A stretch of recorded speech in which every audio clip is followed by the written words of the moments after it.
The stars are just the beginning. Where does our universe end? Where does it begin? When we look up at our night sky, it seems impossible to count the number of stars. And yet our universe contains 33 billion times as many stars than we can see with the naked eye. The true extent of our cosmos is seemingly beyond the comprehension of any human. Out there are stars 2,000 times the size of our sun. Immense clouds of dust and gas, thousands of light years in diameter, in which new stars are being born. And there are black holes with a mass 66 billion times that of our star, more than most galaxies. These magnificent curiosities are amongst the few that we have discovered. And yet, as bizarre as they are nothing compared to the mysteries we are yet to unravel. The stars are just the beginning. I'm Damon Scotting, and this is Astronomical.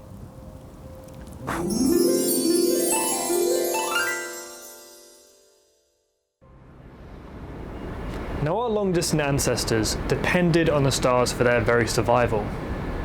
They used certain constellations as a signal for the coming of winter. They alerted them to move on in search of food. Now, however, our relationship with the stars is pretty much non-existent. We don't depend on them in any way whatsoever. If you were to venture to a remote location, away from these dense city lights and the air pollution, then you'd likely see as many as 6,000 stars with the naked eye. But if you came to somewhere like here, central London, then you'd be lucky to see as many as 60 stars. But imagine how much differently we'd look at our lives if we could see as many stars as our long-distant ancestors or even the Greeks and Romans saw. These little problems that we get so worked up over wouldn't seem as important compared to the grand scale of the universe. So let's just imagine for a moment what London would look like without any air or light pollution. This is how London would look if you could just see the stars in the night sky.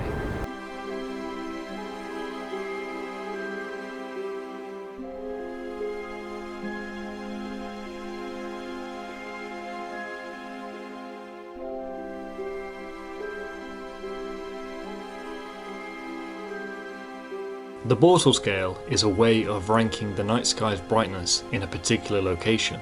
There are 9 levels, with 1 being an excellent location with no pollution, allowing you to see the full cosmos, and 9 being the worst.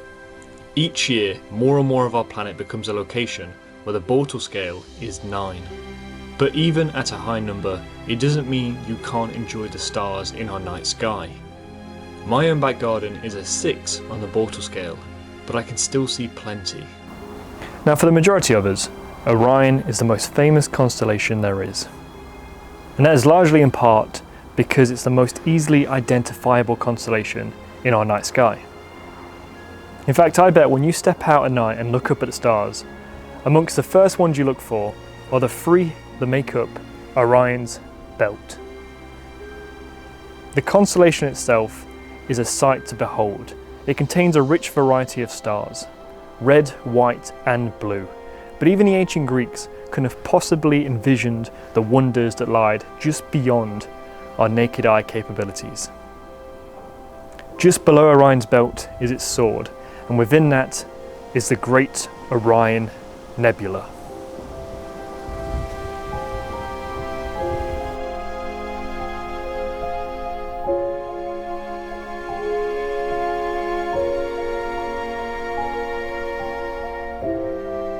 The Orion Nebula is effectively a stellar nursery.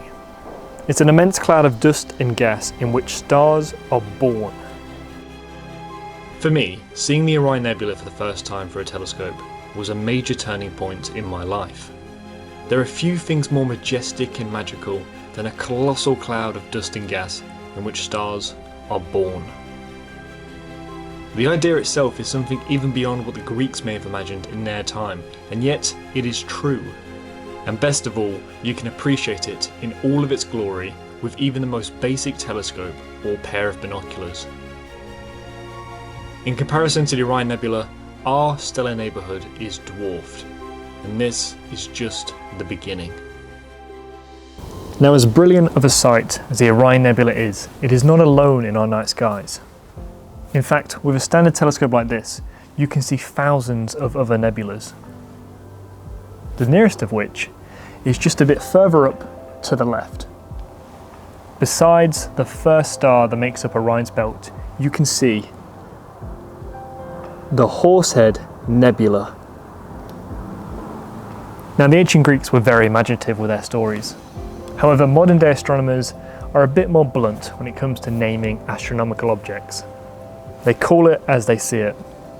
The nebula looks like a horse's head, the Horsehead Nebula. Alongside it is the Flame Nebula. It is an emission nebula 12 light years wide. It's estimated to be a couple hundred of light years closer to us than the Horse's Head.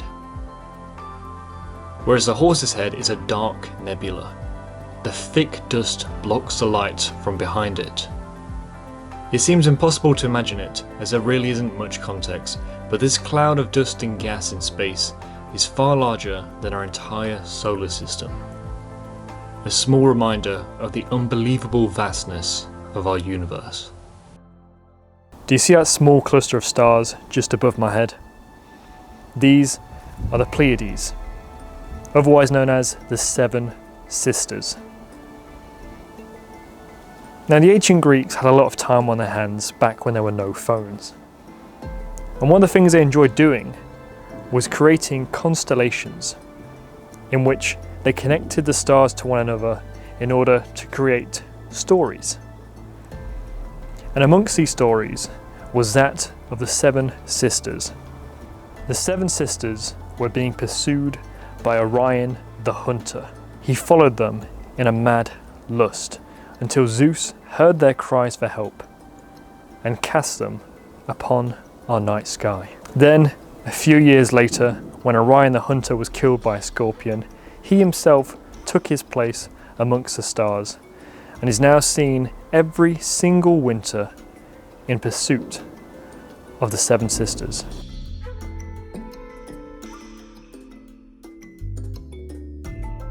If you look just below the Pleiades, you'll see the constellation of Taurus the Bull, shaped a lot like a V. It's at the tip of this constellation that there is a remnant of a dead star that we can still see today. This is the Crab Nebula.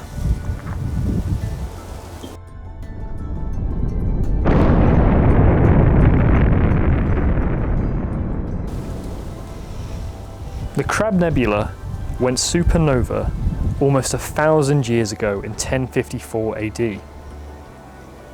And its explosive death was witnessed here on Earth by Chinese astronomers. They recorded it in their night sky and said the brightness lasted for 23 days. The supernova explosion was so bright that it could be seen during the daytime and appeared as a second sun. As they monitored the bright point of light over the next couple of weeks, they noticed its position in the sky did not change, which meant it could not be a comet. Imagine if they knew now what they were in fact looking at was the explosive death of a star 10 times the size of our own sun.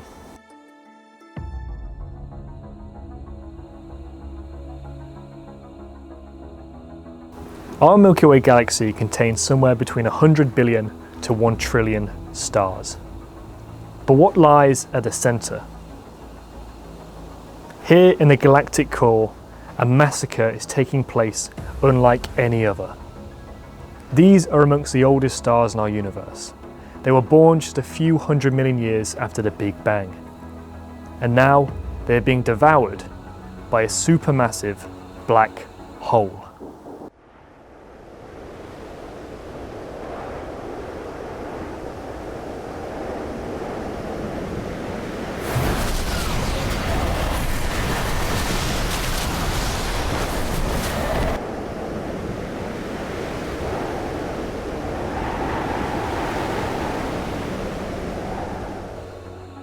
The largest black hole that we know of has a mass 66 billion times that of our own sun, which is a ridiculous number. Black holes are incredibly dense, and at their centre is a point known as a singularity, which in itself is infinitely dense. It's difficult to analyse black holes because they swallow everything and anything. Nothing can escape their grasp, not even light. So it's because of this they are very hard to spot. The only way we can see them is when they interact with another body, by which point it might already be too late. There could be millions of black holes in our galaxy, just orbiting around with nothing to light them up.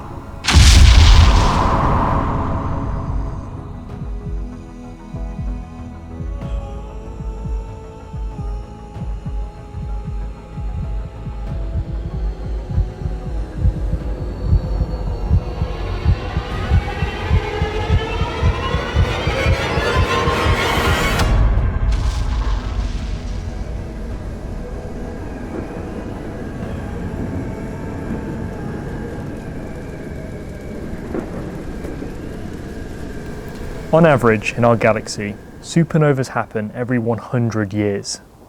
And yet we haven't had one for just over 300 years now, which means we are long overdue. There is a small chance that one of the stars in our night sky has already gone supernova, but the light hasn't had a chance yet to reach us. However, there are places in the universe where stars are packed so tightly together that they often collide. This is M13. One of the gems of our universe, or to be more specific, 700,000 gems. This is the Great Globular Cluster in Hercules. These stars are packed over 100 times more densely than our own stellar neighbourhood, which means they often collide with one another and produce new stars. If it was possible for life to survive in such a disruptive environment, then their night sky would look very different to ours, because theirs would be illuminated by starlight.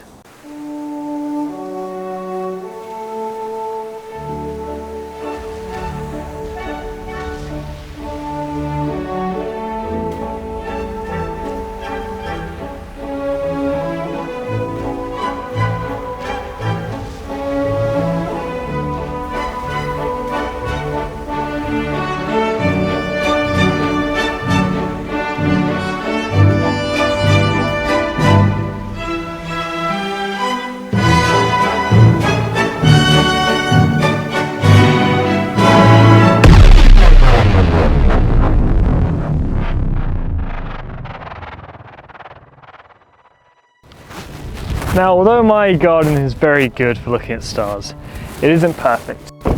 In fact, on a Bortle scale, it is around 6, which still lets you see lots of stars, but there are ways to see more, and that is to get away from all the light and air pollution, which is what I've tried to do right now. I've come to what is the countryside near where I am, where the Bortle scale is 5. Not much lower, but it should be low enough to help me see some other targets. As you can see behind me, we have a full moon.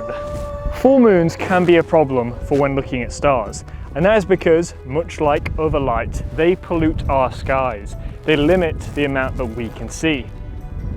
So if you want to see as many stars as possible, you want to do so when the moon is not out. Most importantly, when it's not full. Even if it's at a crescent phase or about halfway through, you can still see many stars in the night sky. But when you get to this point where there's a full moon out and it's a lot higher in the sky, you will be lucky to see even the brightest stars. Now, just behind me is perhaps one of the greatest sights you can see with the naked eye. That fuzzy patch of light has changed the way we view our universe more than anything else in the history of mankind. It expanded our horizons further than anything else has ever done. It wasn't until the beginning of the 20th century that we really figured out what that fuzzy patch of light was. Up until that point, astronomers figured that that was a solar system in formation, but the truth was far more bewildering. It wasn't until Edwin Hubble was analysing Cepheid variable stars, stars which vary in size rapidly. Their diameter and temperature fluctuates, and from this you can determine how far away a star is. Now, whilst he was looking towards this fuzzy patch of light, he noticed about 12 Cepheid variable stars that seemed to be very far away. In fact, on average, the distance they were from here on Earth was 900,000 light years. Now, we know today that the Milky Way is about 100,000 light years in diameter. Back then, they estimated it was 300,000. But this meant that those stars did not belong to our galaxy. The stars we see around our night sky, these were the limit of our universe. This was all there was, or at least we thought all there was. But it turns out these didn't belong to our own galaxy. So where were they from? That fuzzy patch of light is the Andromeda Galaxy. It's 2.5 million light years away, and it is the most distant point of light you can see with the naked eye. What Hubble discovered was another galaxy. Our universe didn't end with our galaxy. In fact, he realized soon after that there were plenty more galaxies out there, expanding our horizons further than anyone has ever done before or since. The discovery that these faint nebulae in our night sky were actually entire galaxies was a game changer. Astronomers began to revisit old targets that had already been classified. We could see thousands of galaxies through our telescopes. But perhaps the biggest revelation came only 16 years ago, when Hubble captured something unbelievably special. This is the most important image ever taken in our history. It is the Hubble Ultra Deep Field. It was achieved by the Hubble Space Telescope when it pointed towards a seemingly blank portion of the sky and took an exposure that lasted more than 11 days. Now, to us, this area seemed empty, but what it revealed was more than 10,000 galaxies. In this image, every point of light you see, all the distant tiny specks, aren't stars, they're entire galaxies. Supermassive collections of stars, hundreds of billions, maybe even trillions of stars, trillions of other solar systems. No other image has ever expanded our horizons quite like this before. No other image has ever made us feel so insignificant and small like this before. It is the most astounding reminder that the stars really are just the beginning, and there is so much more out there for us to explore. I'm Damon Scotting, and this was Astronomical.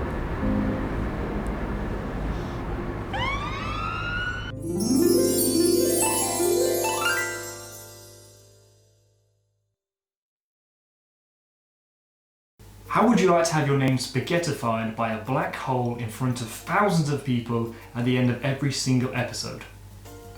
Well, now's your chance. Astronomical is produced just by me, which means the scripts, recording, editing, social media and costume design are all done by myself. And after the first 2 seasons, the budget is basically empty, which is why I'm now looking for donations towards the future of this science documentary. And they start at as little as £1. If you want to watch your name be annihilated by a star as it swells into a giant before going supernova, then you can do so for as little as £1. Or, if you'd like to watch your name be ripped apart into its individual atoms by a black hole in a process known as spaghettification, then you can do that for just £5. And then finally, for just £10, you can take your place amongst the stars where you belong, because anyone that donates to science is a superstar.